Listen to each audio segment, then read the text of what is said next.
The moving truck pulled up to the beautiful two-story house on a sunny spring morning, its pristine white exterior gleaming against the clear blue sky. The Thompson family had finally found their dream home after months of searching. As the movers began unloading furniture and boxes, Mrs. Thompson couldn't help but smile, watching her husband direct traffic with the enthusiasm of a kid on Christmas morning. The house stood out in the neighborhood with its modern architecture, clean lines, large windows, and a beautiful wraparound porch that Mrs. Thompson had already imagined filling with comfortable chairs and potted plants.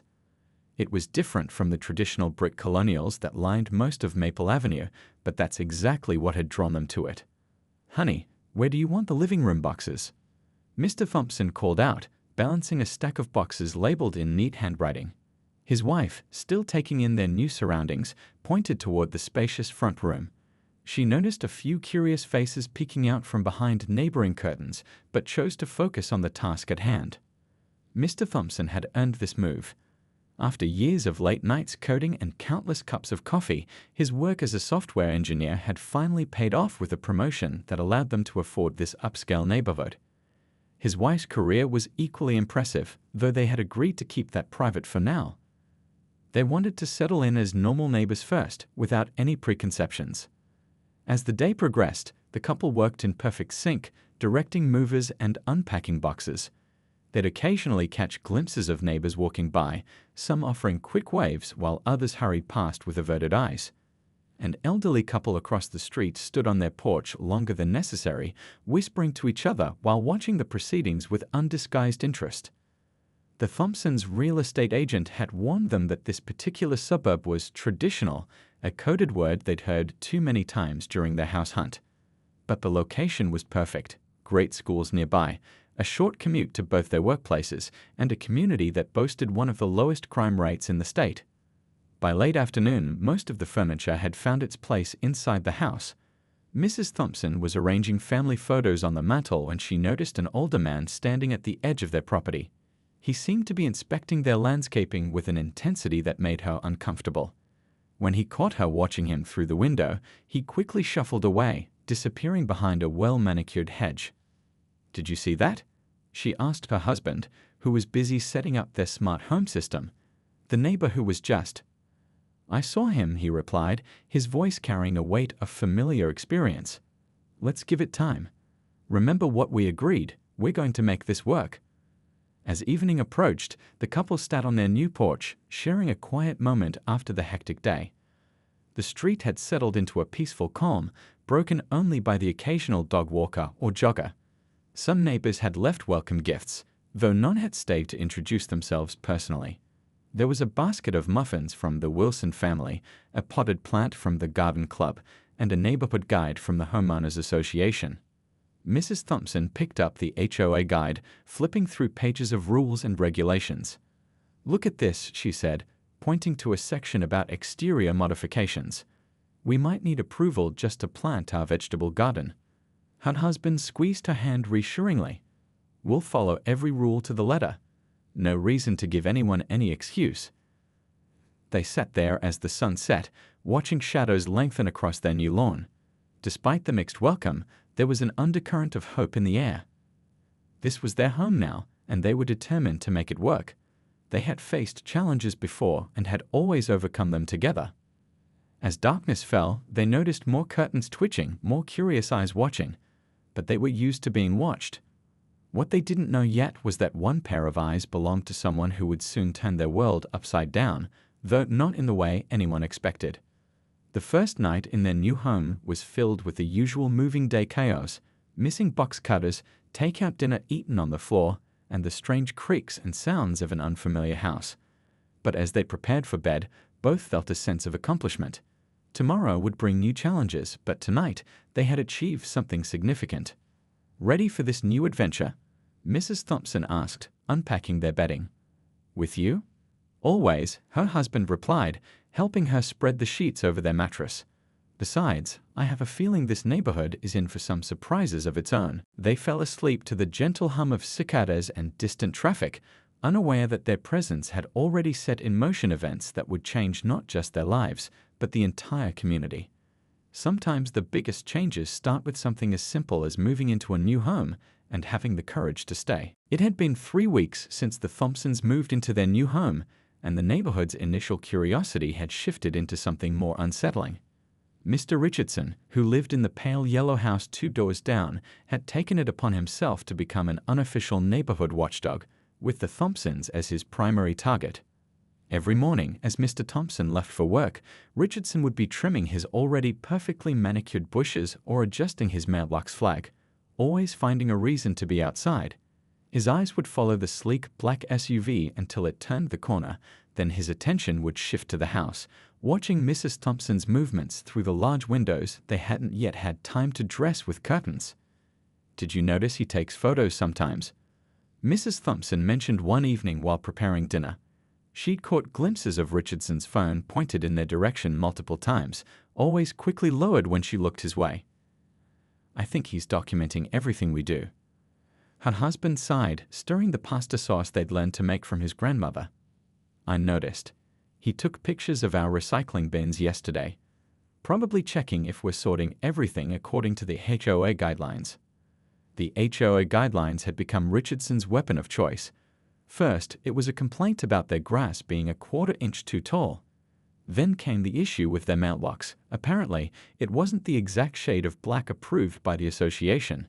Each complaint was filed with meticulous detail, accompanied by photographic evidence. The monthly community meeting had been particularly tense. The Thompsons arrived early, hoping to meet some neighbors in a casual setting. Instead, they found themselves isolated at their table, while Richardson held court across the room, speaking in hushed tones that somehow carried just far enough for them to hear fragments. Property values and neighborhood character featured prominently. A few neighbors had tried to be welcoming. The elderly couple from across the street, the Bakers, had brought over a homemade apple pie and stayed for coffee. But after Richardson was spotted taking photos of their friendly interaction, the Bakers' visits became less frequent, though they still offered kind smiles from across the street. One particularly humid afternoon, Mrs. Thompson was tending to her newly planted flower beds when she overheard Richardson on his phone. He was pacing his driveway, voice carrying across the manicured lawns. "Yes, I'm telling you, they're changing things without approval.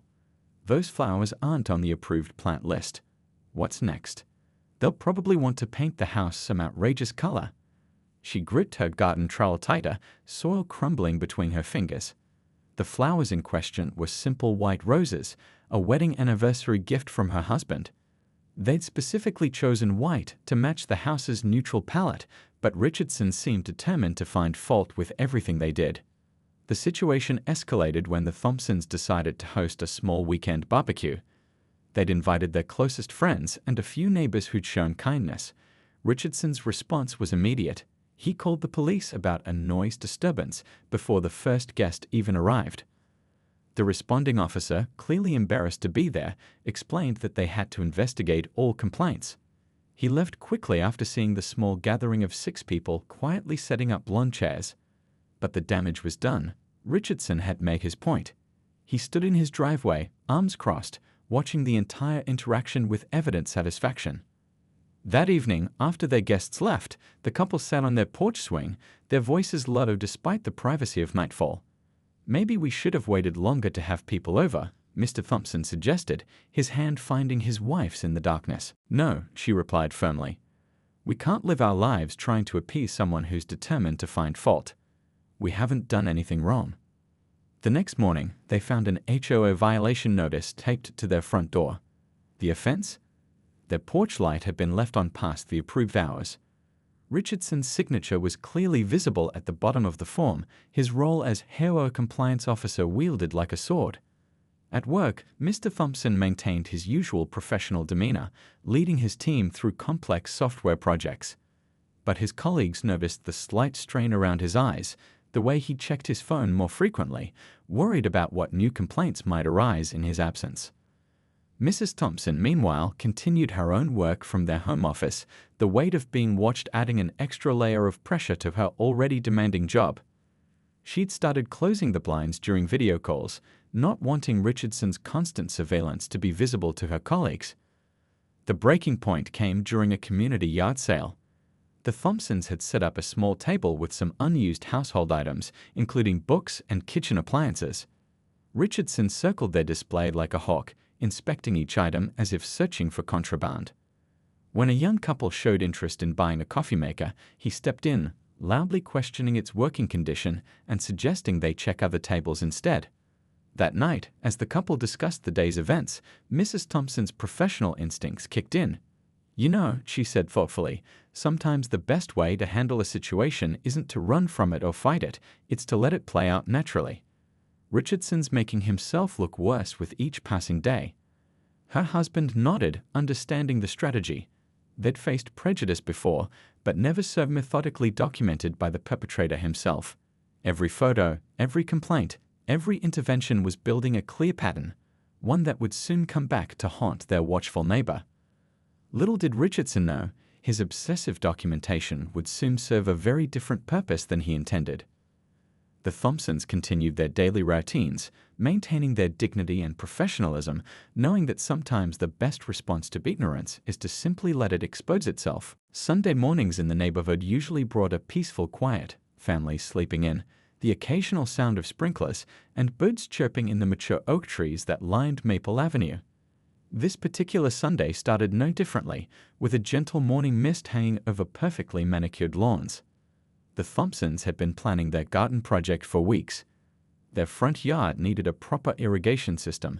The manual sprinklers weren't reaching all the corners, leaving patches of grass struggling in the summer heat.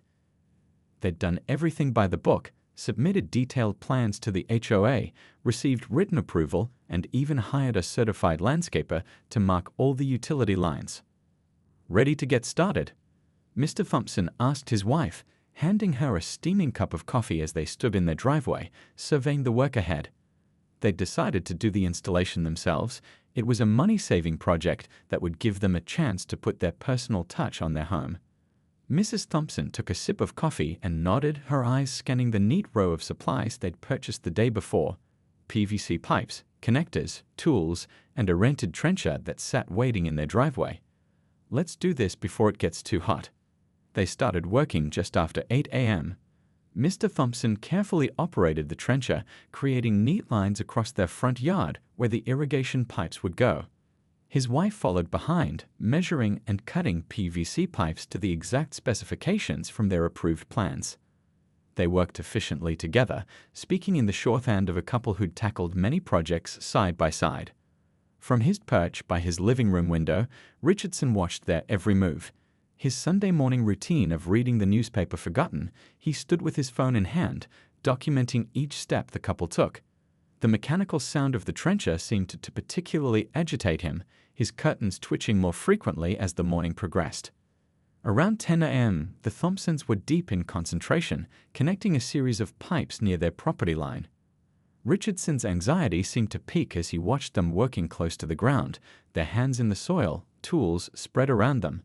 In his mind, their careful installation work transformed into something sinister. "They're tampering with the main water line." Richardson muttered to himself, pacing his living room. "They'll flood the whole neighborhood." The fact that they were working well within their own property lines, with clearly marked utility flags, didn't register in his increasingly agitated state. His hands shaking slightly, Richardson picked up his phone and dialed 911. "Yes, hello. I need to report suspicious activity," he began, his voice taking on an urgent tone. "There are people digging up the water lines in our neighborhood. They've got some kind of heavy machinery. Yes, at 247 Maple Avenue. They're right now using tools to—" "No, I haven't spoken to them, but they're clearly not authorized to." "Yes, I'll hold." Outside, oblivious to the call being made, the Thompsons continued their work. Mrs. Thompson was explaining to her husband how the automated zones would work once everything was connected. "We can set different schedules for the flower beds and the lawn," she said, showing him the control system on her tablet. "It'll save water in the long run." The morning peace was suddenly shattered by the sound of approaching sirens.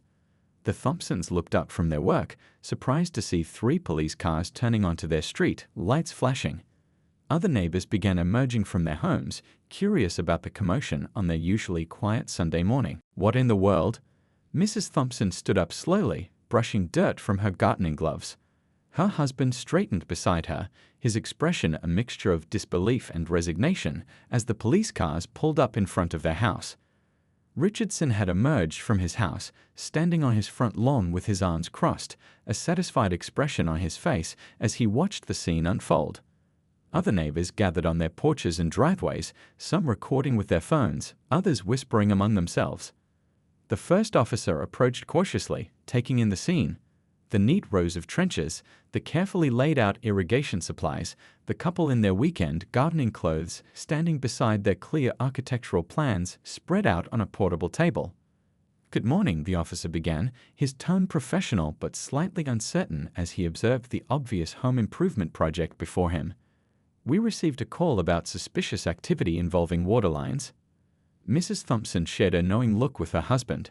They'd been expecting something like this to happen, though perhaps not quite so dramatically. She reached for her bag, which sat on their portable work table, her movements deliberate and calm. The growing crowd of neighbors watched intently as the situation began to unfold, unaware that they were about to witness something that would change their community forever. Richardson, still standing on his lawn, couldn't have known that his latest attempt to harass the Thompsons would backfire in a way he never could have imagined. The spring breeze carried the scent of freshly turned soil across the lawn as Mrs. Thompson prepared to reveal something that would leave Richardson and the entire neighborhood completely stunned. Sometimes the most powerful moments come not from confrontation, but from simply letting truth speak for itself. The spring morning had turned tense as 3 police cars lined the Thompson street, their presence drawing more neighbors out of their homes by the minute. The first officer, whose name tag read Officer Chen, approached the couple with measured steps, his hand resting casually on his belt. Behind him, 2 more officers emerged from their vehicles, surveying the scene. The trencher sat silent in the driveway, PVC pipes laid out in neat rows across the lawn, and detailed blueprints spread across a folding table, hardly the scene of criminal activity they'd been called to investigate. "We received a report about unauthorized digging and possible tampering with water lines," Officer Chen explained, his tone professional but slightly apologetic as he took in the obvious home improvement project before him. "Would you mind explaining what you're working on here?" Mr. Thompson nodded calmly, though his wife noticed the slight tension in his shoulders, a familiar response to situations they'd faced before. "Of course, officer. We're installing an irrigation system for our lawn and garden. We have all the necessary permits and approvals." He reached for the folder on their work table, movements deliberate and slow. Years of similar encounters had taught them both the importance of careful, measured actions. "Here's our HOA approval, and here's the permit from the city. We also had the utility companies mark all the lines before we started." Officer Chen reviewed the documents while his colleagues maintained their positions nearby. The growing crowd of neighbors created an odd backdrop to the scene, their weekend peace disturbed by the unexpected drama. Richardson stood apart from the others, his phone still raised, recording everything. Mrs. Thompson watched the scene unfold with an air of practiced patience. She'd been in these situations before, though usually not in her own front yard on a Sunday morning. Her hand rested near her bag, waiting for the right moment. "Everything appears to be in order with these permits," Officer Chen said, handing the documents back. "But I still need to see some identification from both of you, just to complete our report." "Of course," Mr. Thompson replied, reaching for his wallet. His wife kept her eyes on Richardson, who had edged closer to hear the conversation, his satisfaction starting to fade as he realized the police weren't immediately taking action. The second officer, a younger woman, had begun taking notes, documenting the scene. She paused, looking at the careful layout of the irrigation project. "This is actually pretty impressive planning," she commented, gesturing to the detailed blueprints. "My husband and I tried to do our own sprinkler system last summer. It didn't go nearly this well." Mrs. Thompson smiled, appreciating the officer's attempt to ease the tension. She reached into her bag, her movements unhurried. The weight of what she was about to reveal sat heavy in her hand, though her expression remained composed. "Here's my identification," she said, her voice clear and steady. The folder she pulled out was not the simple wallet the officers expected. The neighbors who had drawn closer fell silent, sensing something significant was about to happen. Richardson, still filming, zoomed in with his phone, eager to capture what he assumed would be a confrontation. The morning sun cast long shadows across the lawn as time seemed to pause for a moment. One of the neighbors, a retired teacher who lived next door, had moved closer to get a better view. She'd been watching the Thompsons since they moved in, but unlike Richardson, her observations had led her to different conclusions. She'd noticed their quiet professionalism, their careful attention to community rules, their patient responses to Richardson's harassment. Officer Chen accepted the folder from Mrs. Thompson, opening it with the routine motion of someone who had checked thousands of IDs before. His expression changed subtly as he processed what he was seeing. The younger officer, noticing her colleague's reaction, stepped closer to look. The neighbors, still gathering at the edges of the property, couldn't hear the quiet conversation that followed. They could only see Officer Chen's posture shift, his professional detachment giving way to something that looked remarkably like respect. Richardson had stopped filming, his arms slowly lowering as he watched the officer's behavior change. Something was happening that he hadn't anticipated, and the satisfaction that had been radiating from him moments before began to fade. Mrs. Thompson stood quietly beside her husband as the officers processed her identification. Their years together had taught them that sometimes the most powerful response to prejudice was simply revealing truth without fanfare or confrontation. The morning breeze rustled through the trees, carrying the scent of fresh dirt and cut grass across the lawn. The neighbors waited, sensing that they were about to witness something that would change their community's dynamic forever. The silence stretched, broken only by the distant sound of birds and the soft murmur of the growing crowd. Officer Chen handed the folder back to Mrs. Thompson with noticeably more deference than before. His next words would break the tension of the moment and set in motion a chain of events that would leave Richardson and the entire neighborhood stunned into silence. Officer Chen cleared his throat. His demeanor noticeably shifted from professional detachment to something approaching embarrassment. "Your Honor," he said, his voice carrying clearly across the now silent lawn, "I sincerely apologize for this disturbance." The effect of those two words, "Your Honor," rippled through the gathered crowd like a stone dropped in still water. Richardson's phone, which had been recording steadily, slipped slightly in his suddenly sweaty grip. Mrs. Thompson nodded gracefully, her calm demeanor unchanged. "No apology necessary, Officer Chen. You're doing your job," responding to a reported concern. Her voice carried the same measured tone she used in her courtroom, where she had recently been appointed as a federal judge for the United States District Court. The younger officer's eyes had widened in recognition. As a rookie on the force, she'd attended several of Judge Thompson's proceedings during her training.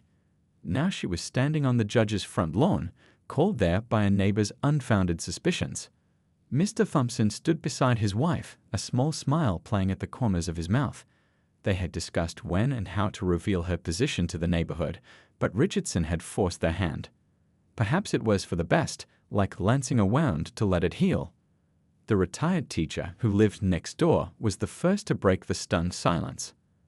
"A federal judge," she said, loud enough for everyone to hear.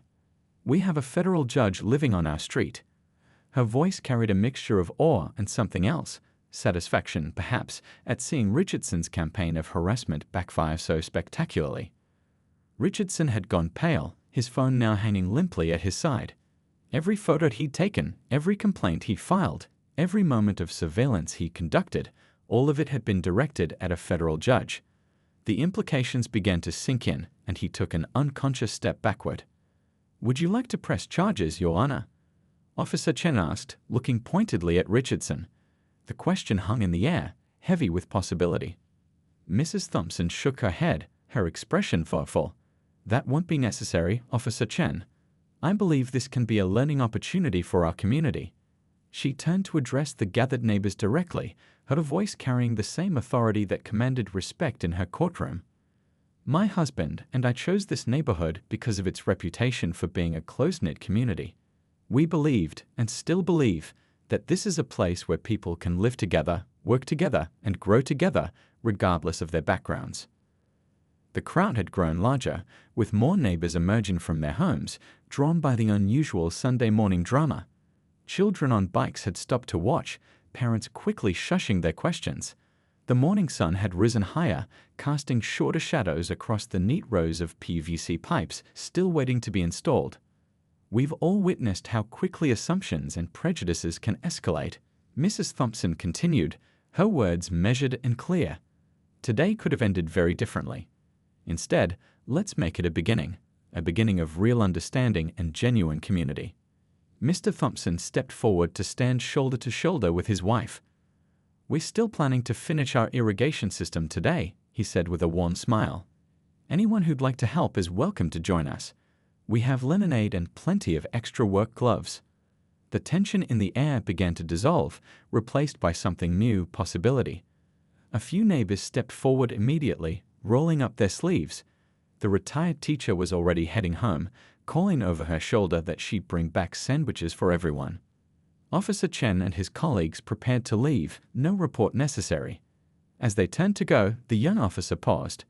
"Your Honor," she said, "I'd love to learn more about that irrigation system design.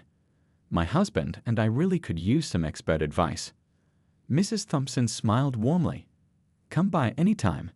We're usually working in the garden on weekends, when we're not being interrupted by police calls, that is." The gentle joke broke the last of the tension, drawing chuckles from the gathered crowd.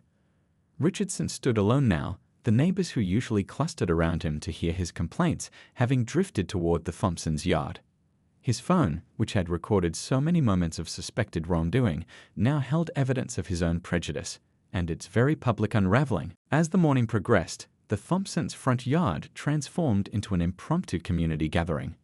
Neighbors who had barely spoken to each other before worked side by side, laying irrigation pipes and sharing stories. Children ran back and forth with cups of lemonade, and someone had brought out a portable radio, filling the air with music. Mrs. Thompson moved among the groups, answering questions about both irrigation systems and the judicial system with equal ease.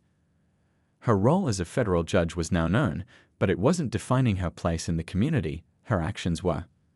Mr. Thompson found himself explaining the irrigation design to a small group of interested neighbors, including some who had previously hurried past their house without making eye contact. The barriers were coming down, one conversation at a time. Richardson had disappeared into his house, his curtains drawn tight. But the neighborhood had already begun to change, his influence fading in the wake of this Sunday morning revelation. Sometimes justice comes not through courtroom decisions, but through simple moments of truth that change hearts and minds forever. News travels fast in small communities, but the story of what happened that Sunday morning spread like wildfire. By Monday afternoon, everyone in the neighborhood knew that the quiet couple on Maple Avenue weren't just new homeowners, they had a federal judge living among them. The change in the community was immediate and striking. The morning after the incident, Mrs. Thompson opened her front door to find a beautiful potted orchid with a handwritten apology note from the HOA board. The same board that had been so quick to issue violations based on Richardson's complaints was now falling over itself to make amends. "Look at this," Mr. Thompson said over breakfast, scrolling through his phone. "Someone's organized a community dinner for this weekend. The Post says it's to celebrate our neighborhood's diversity and welcome all new residents properly." He smiled at his wife. "Looks like they're trying to make up for lost time." The retired teacher next door had become an unofficial neighborhood ambassador, making sure everyone heard the true story of what happened, not Richardson's version. She took particular delight in telling people about the judge's graceful handling of the situation. "You should have seen it," she'd say to anyone who would listen. She had every right to be angry, to press charges even. Instead, she turned it into a moment that brought people together. That's the kind of neighbor we should all strive to be. Richardson's influence in the community crumbled faster than anyone expected. His usual spot at the coffee shop, where he held court every morning to discuss neighborhood problems, sat empty. The small group of neighbors who used to cluster around him, nodding along with his complaints, now crossed the street to avoid him. The HOA meeting that week was particularly interesting. Richardson's position as compliance officer was up for review, and the room was packed. People who had never attended a meeting before showed up, many still carrying the shame of having stayed silent during his campaign of harassment. "I moved to create a new diversity and inclusion committee," proposed one of the younger residents, standing up during the open discussion. "And I think we should ask Judge Thompson to help us establish guidelines for fair treatment of all residents." The motion passed unanimously, with Richardson sitting silently in the back row. Mrs. Thompson's office received dozens of emails from neighbors sharing their own stories of experiencing prejudice and discrimination. Some apologized for not speaking up sooner, others asked for advice on how to make the community more welcoming. Each email showed that the revelation of her identity had sparked something larger than just neighborhood gossip. The local paper picked up the story, though they focused more on the community's response than the initial incident. The headline read, "Local Neighborhood Transforms After Sunday Morning Wake-Up Call." The article praised the way the community had come together, using the incident as a catalyst for positive change. Mr. Thompson noticed the changes in his daily routine too. His morning jog, once a solitary affair with neighbors hurrying inside as he passed, now involved frequent stops to chat. The same people who had avoided eye contact were now waving from their porches, asking about the irrigation system, sharing their own home improvement stories. One evening, as the couple walked their dog, they passed Richardson's house. The once pristine lawn showed signs of neglect, the grass slightly too long, the bushes less meticulously trimmed. Through the windows, they could see him sitting alone in his living room, the blue light of a TV flickering. Should we invite him to the community dinner? Mr. Thompson asked his wife, surprising himself with the suggestion. Mrs. Thompson considered the question carefully. Yes, she said finally. Change has to start somewhere. Sometimes the hardest hearts need the most gentle handling. The next morning, a formal invitation to the community dinner appeared in Richardson's mailbox, hand-delivered by the retired teacher. She'd volunteered for the task, saying it was important to show that the community's commitment to inclusion meant everyone, even those who had to learn the hard way. The community dinner itself was held in the local park, with tables stretching end to end under strings of lights. Families brought dishes representing their heritage, creating a feast that celebrated their differences. Children played together on the grass while adults mingled, many speaking to neighbors they'd never really known before. Richardson didn't attend, but his absence didn't dampen the spirit of the evening. Instead, it served as a quiet reminder of the cost of choosing fear and prejudice over understanding and acceptance. As the sun set on the gathering, Mrs. Thompson stood to address the crowd. She didn't speak as a federal judge, but as a neighbor who had seen the best and worst of their community and still believed in its potential for growth. The transformation wasn't complete. Real change never happens overnight. But something fundamental had shifted in the neighborhood. The curtains that once twitched with suspicion now opened wide to let in the light. The sidewalks that once felt like barriers became meeting places. And somewhere in his darkened house, Richardson watched the community he thought he was protecting change into something better without him. Sometimes the biggest punishment isn't a legal consequence. It's being left behind while the world moves forward without you. The autumn leaves were just beginning to turn when Mrs. Thompson announced her plan to host a community forum on racial bias and systemic racism. The idea had been forming in her mind since that dramatic Sunday morning, but she wanted to give the neighborhood time to process what had happened before taking the next step. The invitation went out to every house on Maple Avenue, including Richardson's. It was carefully worded, not as a punishment or a lecture, but as an opportunity for growth and understanding. The forum would be held in the community center, a neutral space where everyone could feel comfortable speaking and listening. "Are you sure about this?" Mr. Thompson asked as they prepared the presentation materials the night before. Some people might not be ready. His wife smiled, sorting through her notes. Sometimes the ones who aren't ready are the ones who need it most. Besides, I'm not doing this as a judge, I'm doing this as their neighbor. The community center was packed on the evening of the forum. Families filed in, filling the rows of chairs. Children sat cross-legged on the floor near the front, construction paper and crayons keeping them occupied. Even a few residents from neighboring streets had heard about the event and showed up. Mrs. Thompson stood at the podium, looking out at the faces of her neighbors. Some were eager, others uncertain, but all were there. And then, just as she was about to begin, the door at the back of the room opened.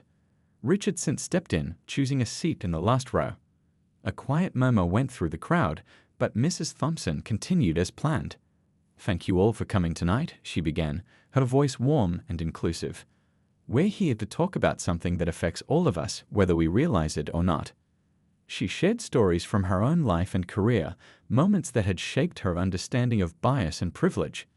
She talked about the small daily interactions that build trust or break it down. But most importantly, she listened as others began to share their own experiences. A young mother stood up, her voice shaking slightly. "I never spoke up when I saw things that weren't right," she admitted. "I was afraid of causing trouble, but my children were watching, learning from my silence. Not anymore." The retired teacher shared how she had noticed the pattern of harassment but hadn't known how to address it. "I thought speaking up would make things worse," she said. "Now I understand that silence only protects the wrong people." As the evening progressed, more neighbors found the courage to speak. They talked about assumptions they'd made, jokes they'd laughed at, times they'd looked the other way. Each story added another thread to the fabric of understanding being woven in that room. Mr. Thompson shared his perspective as well, describing the weight of constantly having to prove yourself, of being watched and judged. His words resonated with others who had felt the same pressure, creating connections where there had been barriers. Near the end of the evening, Richardson slowly raised his hand. The room fell silent as he stood, his usual confidence replaced by something that looked like humility. "I've lived here for 30 years, he began, his voice rough with emotion. "I thought I was protecting our neighborhood, but all I was protecting was my own fear and ignorance."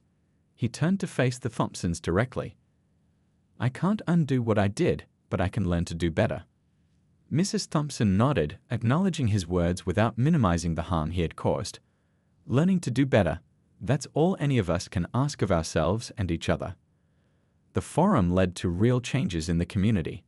The new Diversity and Inclusion Committee began regular meetings, planning events that celebrated their differences while building connections. The HOA rewrote its guidelines, removing language that could be used to discriminate. Children who had once played in separate groups now ran freely between houses, their laughter a testament to how quickly prejudice can be unlearned when it hasn't had time to take root. Their parents followed their example, reaching across old boundaries to form new friendships. Richardson started attending the committee meetings, mostly listening and learning. It wasn't always comfortable, growth rarely is, but he showed up week after week. The transformation wasn't instant or complete, but it was genuine. The Thompsons' garden flourished that fall, their irrigation system working perfectly. Neighbors often stopped by to admire the flowers and vegetables, staying to chat on the porch that had once been the site of such tension. 1 year after the incident, the community gathered again, this time for a celebration. Tables lined the streets, loaded with food from different cultures and traditions. Children played games while adults shared stories and laughter. Mrs. Thompson looked around at the scene, Richardson helping set up chairs, the retired teacher organizing games for the kids, new families being welcomed with genuine warmth, and felt a deep satisfaction. Sometimes the greatest impact a judge can have isn't in the courtroom, but in the quiet moments of transformation that happen right at home. As the sun set on their changed community, the lesson was clear. True justice isn't just about enforcing laws, it's about opening hearts and minds, one neighborhood at a time. The story of what happened on Maple Avenue became more than just local news.